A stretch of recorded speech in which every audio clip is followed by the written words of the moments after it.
Assalamualaikum warahmatullahi wabarakatuh.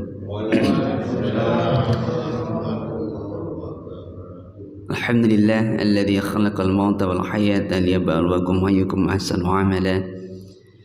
Walhamdulillahi alladzi anzala sakinata fi qulubil mu'minin liyazdadu imanan ma'a imanihim. Asyhadu an la ilaha illallah wahdahu la syarika lahu wa asyhadu anna Muhammadan abduhu wa rasuluhu la nabiyya wa rasula ba'dah. Allahumma salli wa sallim wa barik ala nabiyyina Muhammad wa ala alihi wa sahbihi ajma'in, amma ba'du, fa ya ibadallah usikum wa ya ibadallah faqad fazal muttaqun. Wa qala Allah ta'ala fi kitabihil karim, a'udzu billahi minasyaitonir rajim, bismillahirrahmanirrahim. Ya ayyuhalladzina amanu taqullaha haqqa tuqatih wa la tamutunna illa wa antum muslimun. Hadirin jamaah yang dirahmati Allah, marilah kesempatan ini kita sama-sama menghaturkan syukur kita kepada Allah Subhanahu wa taala dengan penuh kesadaran kita bahwasanya segala sesuatu terjadi itu semuanya atas campur tangan Allah Subhanahu wa taala. Semuanya atas rahmat dan nikmat daripada Allah Subhanahu wa taala. Maka mari kita meningkatkan kesadaran kita akan itu semua sehingga kita bisa menjadi pribadi yang senantiasa bertasbih dan bertahmid kepada Allah Subhanahu wa taala. Salawat dan salam mari kita sama-sama aturkan kepada Rasul kita Muhammad sallallahu alaihi wasallam dengan penuh cinta dan kerinduan kita kepada beliau. Mudah-mudahan kelak di hari kiamat kita bisa berkumpul bermuajahah dengan Rasul Muhammad sallallahu alaihi wasallam yang kita rindukan. Amin ya rabbal alamin. Baik, kita lanjutkan. Bab ini adalah bab yang berisi tentang sentilan atau singgungan yang dilakukan oleh Syekh Ibnu Athaillah, menyinggung kita atau menggugah kita. Menggugah kita agar kita mempergunakan akal kita dan mau sedikit berpikir sehingga tidak tergolong orang-orang yang afala ta'qilun, orang-orang yang tidak mau mempergunakan akal, atau tergolong orang-orang yang tidak mau afala tatafakkarun, orang yang malas berpikir. Berpikir tentang apa? Yaitu berpikir tentang betapa maha dahsyatnya Allah Subhanahu wa taala yang sebenarnya mampu kita lihat dalam segala sesuatu. Jadi mampu kita lihat dalam segala sesuatu. Nah, permasalahannya kan kita sekarang jarang sekali mampu melihat Allah dalam setiap sesuatu. Dalam setiap detik, dalam setiap apapun sebenarnya kita bisa melihat Allah Subhanahu wa taala. Ya. Kaifa yutasawwaru ayyahjubuhu syai'un. Kaifa, bagaimana mungkin, yutasawwaru, kita tidak melihat atau tidak melihat gambaran Allah. Tidak menggunakan kata ro'an tapi kata sur atau gambaran atau apalah permisal atau gambaran lah, gambaran Allah. Ayyahjubuhu syai'un, karena terhalangnya atau terhalang sesuatu. Bagaimana mungkin sesuatu akan menghalangi gambaran Allah Subhanahu wa taala? Wa huwallazi azhara kulla syai'. Padahal Allah itu zahir, tampak atau kelihatan dalam setiap sesuatu. Bagaimana mungkin Allah itu terhalang untuk dilihat padahal dia tampak dalam segala sesuatu, atau dia zahir dalam setiap sesuatu, nyata. Karena zahir itu artinya nyata. Zahir kita ya nyata. Kalau batin yaitu tersembunyi, ada di dalam. Kemudian kaifa yutasawwaru ayyahjubuhu syai'un wa huwa alladhi dhahara bikulli syai'. Kalau yang pertama wa huwa alladhi adhara kulla syai'.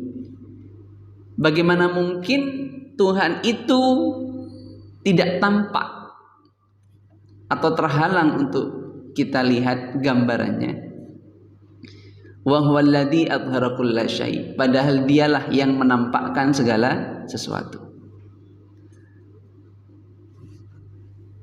Kemudian yang selanjutnya bagaimana mungkin juga hal yang sama, ya. Wa huwa alladzi dhahara bi kulli syai', padahal dia nampak pada setiap sesuatu.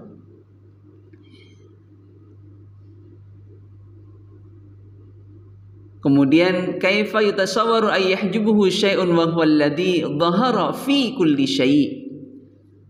Sedangkan dia juga tampak di dalam setiap sesuatu. Kemudian kaifa yutasawwaru ayyahjubuhu syai'un wa huwa alladzi dhahara li kulli syai'.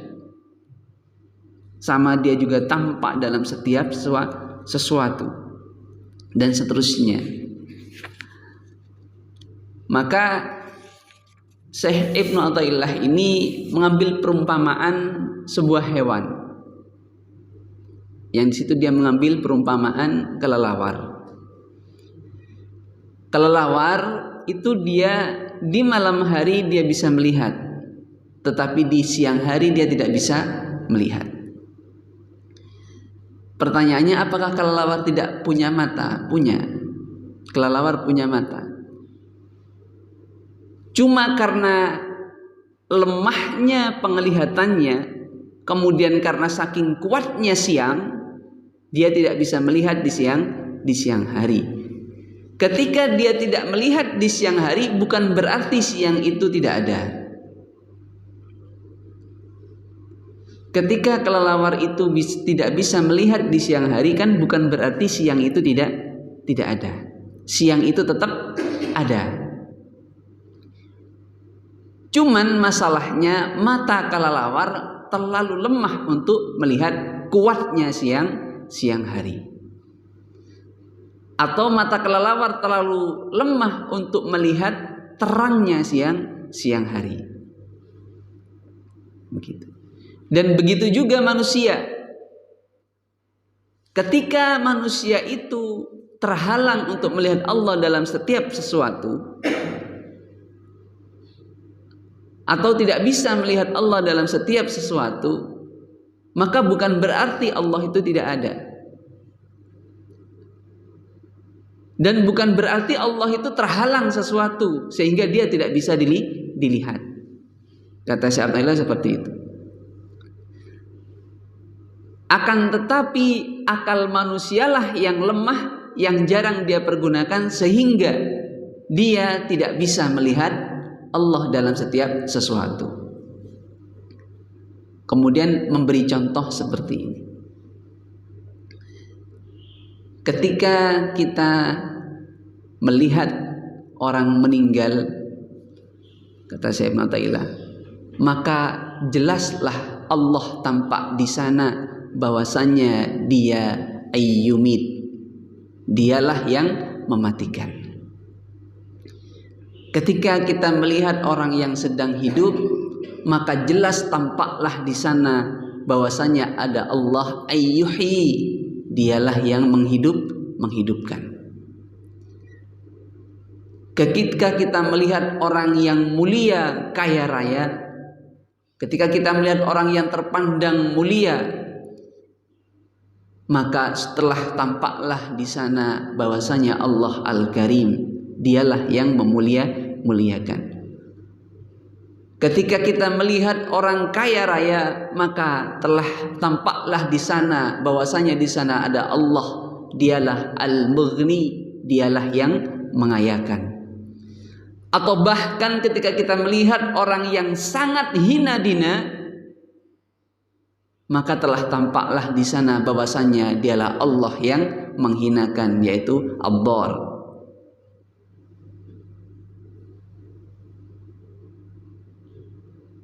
Maka sesungguhnya Allah tampak dalam setiap sesuatu, cuman terkadang kitalah yang kurang atau dalam lemah dalam hal melihat Allah Subhanahu wa taala, atau berusaha melatih melihat Allah Subhanahu wa taala dalam setiap sesuatu. Ya. Kemudian Syekh Ibnu Athaillah menukil sebuah ayat, yaitu dalam surat Al-Qaf, ya. A'udzubillahi Fussilat ayat 53. A'udzubillahi minasyaitonir rajim. Bismillahirrahmanirrahim. Sanurihim ayatina fil afaqi wa fi anfusihim hatta yatabayyana lahum annahu al-haqq. Awalam yakfi bi rabbika annahu ala kulli syai'in syahid. Ya. Sanurihim ayatina fil afaq wa fi anfusihim. Allah lah atau kamilah, ya, yang akan memperlihatkan kepada mereka ayatina, tanda-tanda kebesaran kami, fil afaq, di dalam setiap penjuru atau di dalam setiap sesuatu, wa fi anfusihim, dan pada diri mereka sendiri, hatta yatabayyana lahum annahul haqq, sehingga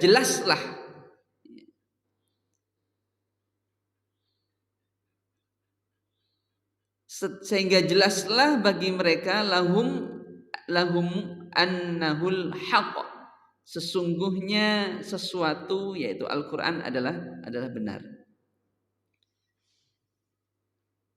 Awalam yakfi bi rabbika annahu ala kulli syai'in syahid. Maka tidak cukupkah bagi kamu annahu ala kulli syai'in syahid, bahwasannya Tuhanmu menjadi saksi atas segala sesuatu. Maka ketika kita melihat orang kaya, kita lihat Allah di sana. Kita melihat orang miskin, Allah melihat ada di sana. Kita melihat orang alim, bahwasanya Allah Al-Alim. Ketika kita melihat juga orang yang sangat bodoh, memang Allah yang membodohkan, yang maha membodohkan. Ketika kita melihat bencana, ya memang Allah yang maha memberikan azabnya. Ketika kita melihat kita kecelakaan kemudian diselamatkan oleh Allah Subhanahu wa taala, kita lihat di sana Allah As-Salam, Dia yang memberikan keselamatan. Ketika kita melihat suatu negara yang tentram damai, kita lihat bahwasanya Allah Al-Muhaimin. Maka itu kan jarang kita latih. Itu jarang kita latihkan, sehingga disentil. Bagaimana mungkin manusia itu kok tidak bisa melihat Allah? Padahal Dia itu maha terlihat. Dia ya zahir, Dia maha nyata. Tetapi kok tidak bisa melihat. Atau di dalam surat Qaf, ini digunakan untuk mentafsiri ayat yang tadi, bahwasanya Allah lah yang memperlihatkan segala sesuatu itu secara jelas, baik juga yang ada di dalam dirinya. Kenapa? Karena Allah lebih dekat daripada urat lehernya.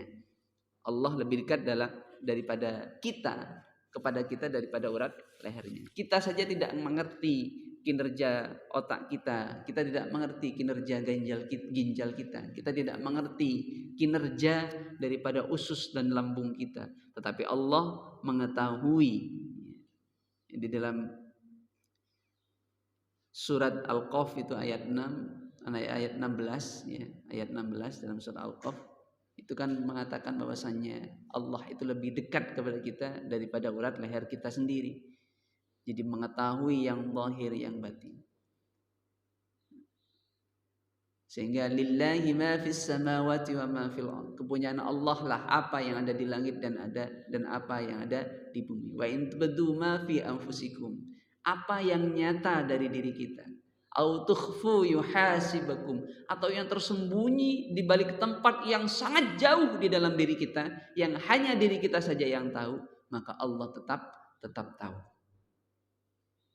Allah tetap tahu.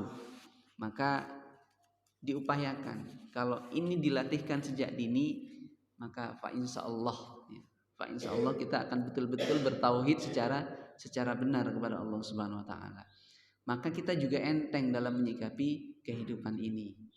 Kita juga enteng dalam menyikapi kehidupan ini yang di akhir-akhir ini kita memang sudah kadung ditakdir oleh Allah Subhanahu wa taala untuk hidup di zaman akhir. Di zaman yang jauh dari Rasul Muhammad sallallahu alaihi wasallam. Ya. Ibaratkan matahari, kita sudah jauh dari matahari itu. Matahari itu telah terbenam sejak 1400 tahun yang lalu. Walaupun telah terbenam, tapi kita masih merasakan cahayanya. Jadi Rasul Muhammad telah tidak ada semenjak 1400 tahun yang lalu. Tetapi kita masih diberikan hidayah, diberikan nikmat oleh Allah Subhanahu wa taala. Walaupun jauh dari Rasul Muhammad sallallahu alaihi wasallam, kita tetap ittiba, mengikuti beliau, sehingga Rasul pernah bersabda, aku merindukan umatku, aku merindukan kekasihku. Itu para sahabat sudah GR. Terima kasih ya Rasul, engkau merindukan kami. Kamikah yang kau maksud? Tapi kegeerannya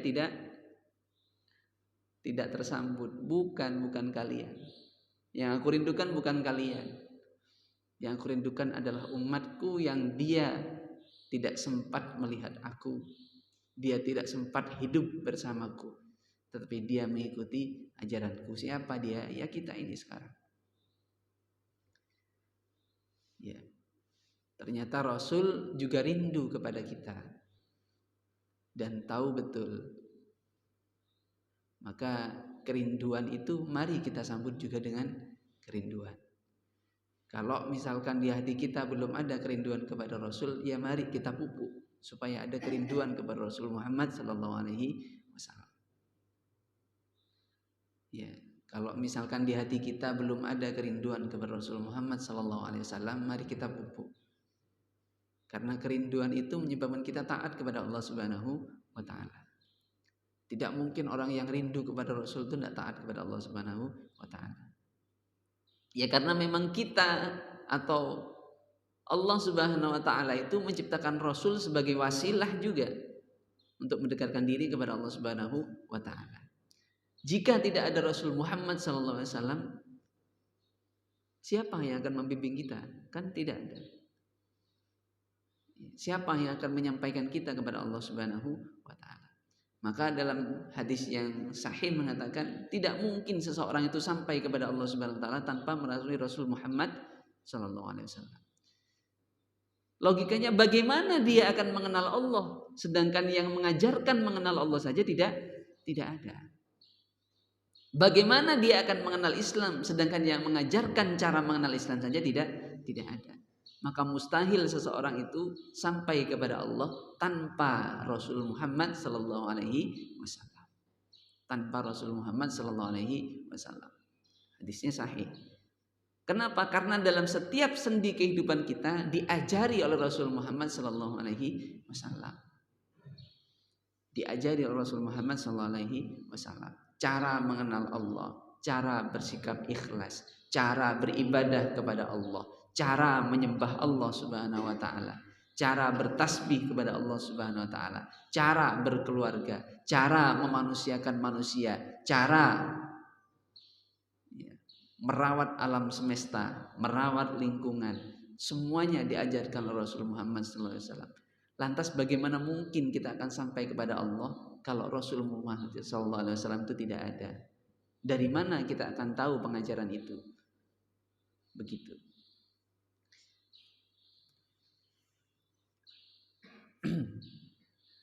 Kemudian yang selanjutnya, la tatlub minhu ayyukhrijaka min halati liyasta'milaka fima siwaha falau aradaka lasta'malaka min ghairi ikhraj. Ya.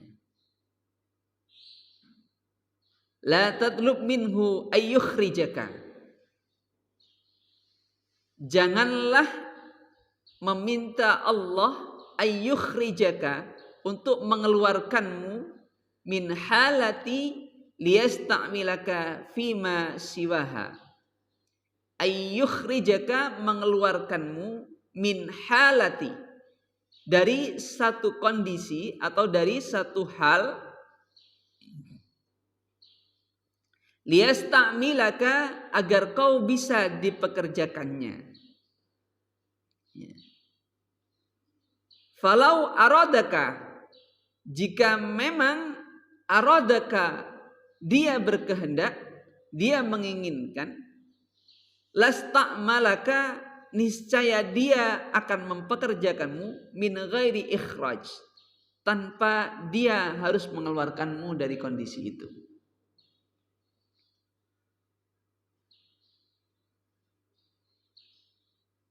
Jadi ini adalah suatu ungkapan untuk berserah diri total kepada Allah Subhanahu wa ta'ala. Itu yang pertama. Kemudian yang kedua adalah untuk mengimbangi hawa nafsu kita dari ingin cepat-cepatnya kita keluar atau terkabulnya keinginan kita dari segala sesuatu. Yang pertama, misalkan kita dalam suatu kondisi yang terpuruk atau dalam kondisi yang tidak mengenakkan menurut pemahaman kita, maka otomatis kita akan ingin cepat-cepat keluar dari kondisi itu dengan berdoa, jungkir balik, riyadhah, misalkan ikhtiar, begitu. Cuman kan suatu kondisi itu tidak akan terjadi kalau Allah belum menghendaki kita keluar dari kondisi itu. Ya contohnya gampang aja, misalkan sakit, kan kita pengen cepat sembuh. Tapi kalau Allah nggak menghendaki masih belum waktunya sembuh, tidak akan sembuh. Atau dalam kondisi-kondisi yang lain, kondisi yang lain.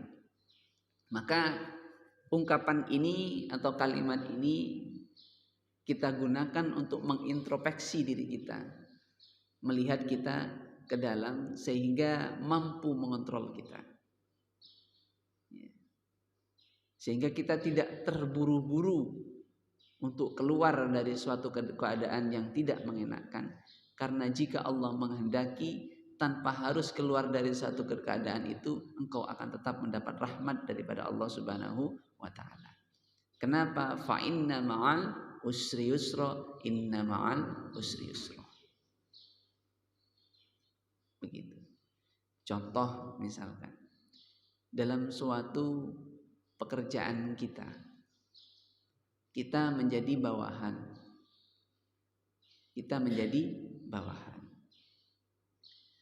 Kemudian kita punya atasan. Kebetulan Allah menguji kita, mentakdir memberikan atasan yang resek, memberikan atasan yang zalim. Padahal di situ adalah misalkan lembaga dakwah misalnya, atau lembaga kita berorganisasi dalam hal dakwah, berwasilah mencari ridha Allah Subhanahu wa ta'ala melalui organisasi. Misalkan Muhammadiyah. Kemudian kok sing ditakdir Allah iku sing dadi ketua Muhammadiyah kok orangnya ndak enak, resek, senengannya ismegeli lah bangkeli. Ya. Kan bisa saja seperti itu nggih. Sangat bisa seperti itu. Wis bangkeli wis gak enak. Akhirnya ketua itu dadi rasa-rasan kan. Jadi seperti itu.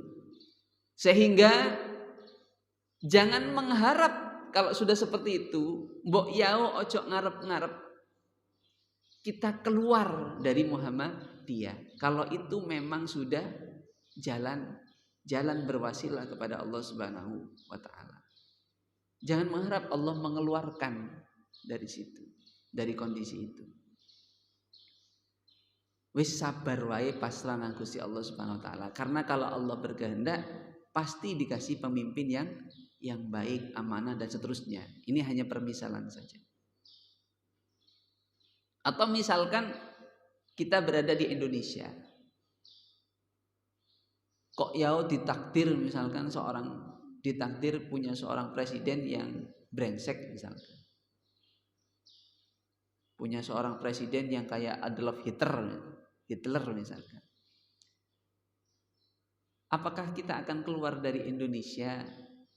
Jangan berharap seperti itu. Kecuali memang negaranya negara kafir kan beda. Kita kan negara muslim. Maka harus bersabar. Karena kalau Allah menghendaki pasti nanti akan diberikan kondisi yang tanpa harus keluar, kondisi yang kita inginkan itu akan ada. Jadi sabar. Karena setiap orang, setiap masa ada pemimpinnya dan setiap pemimpin ada masanya. Ketika kita misalkan baca Nazi, sak kejam-kejamnya Nazi ternyata tetap ada masanya. Ternyata kalah sama Soviet. Sak kejam-kejamnya Nazi. Kan dulu seakan-akan tidak ada yang bisa nandingin Nazi. Semuanya pemurnian ras itu dilakukan, kan seakan-akan nggak ada yang bisa mengalahkan Nazi. Ternyata ada yang bisa mengalahkan. Zamannya Nabi Musa seakan-akan nggak ada yang bisa mengalahkan Fir'aun. Zamannya Nabi Musa seakan-akan tidak ada yang bisa mengalahkan Fir'aun. Bagaimana? Dia punya bala tentara yang sangat hebat. Secara hitung-hitungan matematis sudah tidak mungkin ada orang yang mampu mengalahkan Fir'aun. Apalagi hanya seorang Nabi Musa yang pengikutnya hanya Bani Israel yang segelintir itu. Itu kan seakan-akan mustahil bisa mengalahkan Fir'aun. Mustahil bisa mengalahkan Fir'aun. Tapi ternyata ketika Allah berkehendak untuk mengeluarkan, tetap aja Fir'aun ada masanya. Atau misalkan ketika Tolut harus berperang melawan Jalut. Dalam surat Al-Baqarah, perpindahan dari juz 2 ke juz 3. Betapa mudahnya Nabi Sulaiman mengalahkan Jalut sebelum dia diangkat jadi nabi. Padahal Jalut itu terkenal sangat perkasa dengan tentaranya yang sangat hebat. Hanya bisa dikalahkan dengan segelintir orang saja. Yang dipimpin oleh Tolut dan salah satu panglima pasukannya adalah Nabi Sulaiman. Tapi waktu itu Nabi Sulaiman belum jadi nabi. Hanya dikalahkan dengan segelintir orang saja. Jadi begitulah Allah. Ketika kita selalu kembali kepada Allah Subhanahu wa taala, maka selesailah seluruh urusan kita. Ingat-ingat ketika kita selalu kembali kepada Allah Subhanahu wa taala dalam menyikapi segala sesuatu, maka selesailah seluruh urusan kita. Karena sebenarnya harapan kita bukan dunia ini, tetapi harapan kita adalah kehidupan setelah dunia ini. Ketika kita melihat orang senang atau ketika kita melihat orang sedih, maka langsung cet di hati dan akal kita, huwa adhaka wa abka. Maka dialah yang memberikan kesedihan rata. Siapapun pasti mengalami kesedihan. Atau ketika kita melihat orang yang sedang senang bergembira, maka juga rata. Sehina apapun, semelarat apapun orang itu pasti pernah merasakan kebahagiaan. Nah, itulah Allah. Jadi ya memang harusnya kita itu punya sifat yang takjub kepada Allah Subhanahu wa taala. Takjub kepada Allah Subhanahu wa taala. Maka ya beginilah bahasan-bahasan hati. Jadi bahasan-bahasan yang membina hubungan kita dengan Allah Subhanahu wa taala. yang sering kita lalaikan itu semua. Karena kesibukan kita, karena tidak sempat kita untuk membina atau mengolah hati kita sehingga selalu dekat kepada Allah Subhanahu wa taala. Begitu.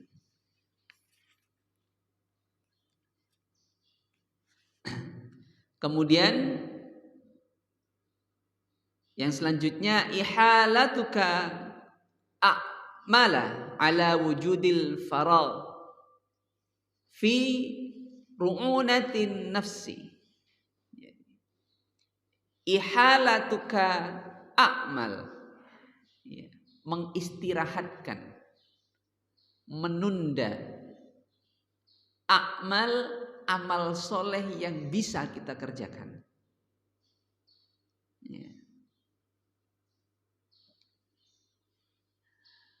Ala wujudil farah,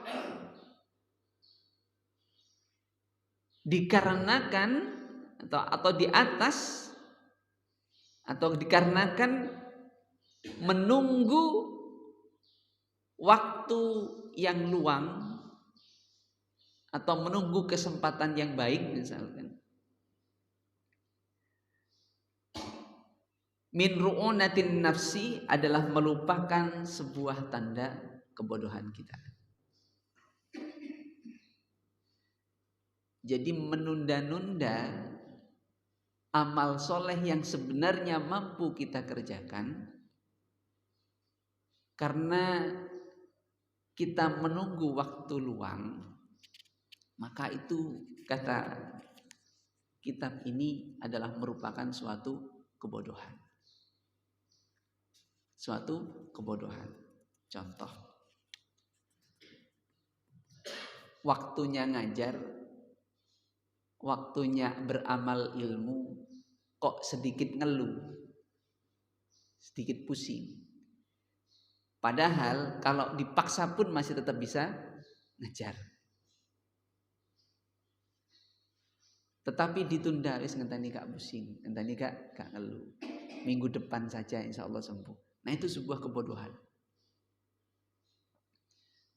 Sebuah kebodohan. Maka kalau pas lagi ingat ya berangkat. Tapi kalau pas lagi kalah dengan nafsunya, kalah dengan bisikan setan ya tidak berangkat. Misalkan ya majelis ini misalkan sudah waktunya tuh misalkan pas Sabtu pagi. Kemudian di Sabtu pagi kok rotok pilek, rotok ngeluh segala macam. Akhirnya ya sudahlah minggu depan saja. Padahal kalau dijalankan berangkat sekalipun ya tetap berjalan dengan lancar. Dan itu sudah sering saya laksanakan. Tidak enak badan, waktunya ngajar, tetap aja berjalan. Ternyata sembuh di jalan. Sembuh di jalan begitu.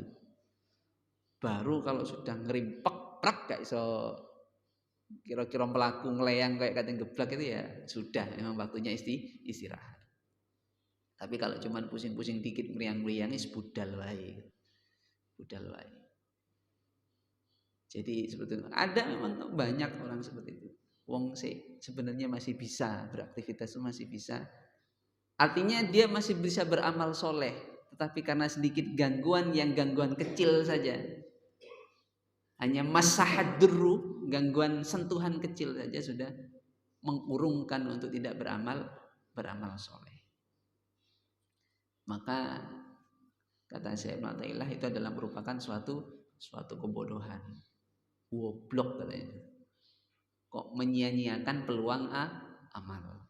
Menyia-nyiakan peluang amal sekecil apapun. Jadi itulah sedikit yang bisa kita pelajari bersama dalam kajian ini. Mudah-mudahan bermanfaat ya, mudah-mudahan bermanfaat dan mampu untuk menambah atau memperbaiki kualitas diri kita. Ya, yang sejatinya kita ini adalah dhuluman jahula. Di dalam Al-Quran itu dhuluman jahula. Bahwasanya kita ini memang diliputi dengan kesesatan dan diliputi dengan kebodohan. Maka yang tidak menyesatkan kita adalah Allah Subhanahu wa ta'ala. Dan yang akan mengajari kita dan akan membimbing kita, memberikan ilmu kepada kita adalah Allah Subhanahu wa ta'ala.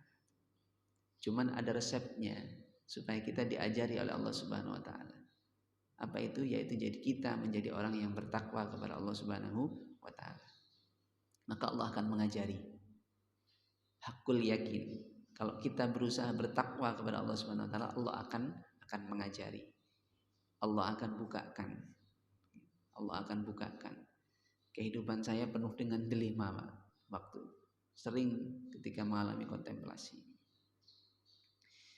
Waktu jadi mahasiswa, waktu ini hanya sekedar sharing, mudah-mudahan bermanfaat bagi adik-adik, dan siapa tahu juga adik-adik mengalami seperti saya. Waktu jadi mahasiswa itu saya mengalami sebuah keadaan di mana ketika saya berdoa itu langsung terkabul.